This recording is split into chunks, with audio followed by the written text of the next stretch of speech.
এই যে মহিলারে দেখছেন, এই যে মহিলা, এই মহিলা আমার জীবনটা তেজপাতা করে একদম জীবনটা বাজা বাজা করিয়া লাই দিল।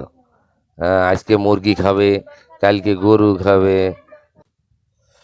বলে বাবা বাবা একটু গরুর গোশ আনবেন। যখনই গরুর গোশ নিয়ে যায় তখন বলে গরুর গোশ না এনে মাথার গোশ আনতে পারলেন না, মাথার গোশ আনলে ভালো হইব। আচ্ছা, পরে যদি মাথার গোশ নিয়ে যাবো সেদিন বলবে মাথার গোশ নাই না, বুড়ি নিয়ে আসতেন, বুড়িটা আনলে ভালো হইতো। আবার যখন বুড়ি নিয়ে যাবো, বুড়ি খাওয়ার পরে বলবে বুড়ি না এনে নিয়ে আসতেন, একটু কলিজা নিয়ে আসতেন। কলিজা নিয়ে আসতেন, কলিজা খাওয়ার পরে বলবে কলিজা না এনে দুটো পায়া তো নিয়ে আসতেন, গরু দুটো পায়া। হ্যাঁ, গরুর পায়া আনলে ভালো হইতো। এরপরে ওইটা খাওয়া শেষ হইতে না হইতে বলবে মাথার চামড়া হয় না, মাথার চামড়া নিয়ে আসতেন। হ্যাঁ, মাথার চামড়া। এরপরে দেখা যাচ্ছে মাথার চামড়া নিয়ে আসতে হবে। এরপরে কি এই গরুর এই না জিব্বা, এই জিব্বা সে নিয়ে আসেন। এবার জিব্বা নিয়ে আসে, আসলে জিব্বা খাওয়া শেষ হইতে না হইতে ওর আর থাকবেই। বলে মুরগি আনতেন।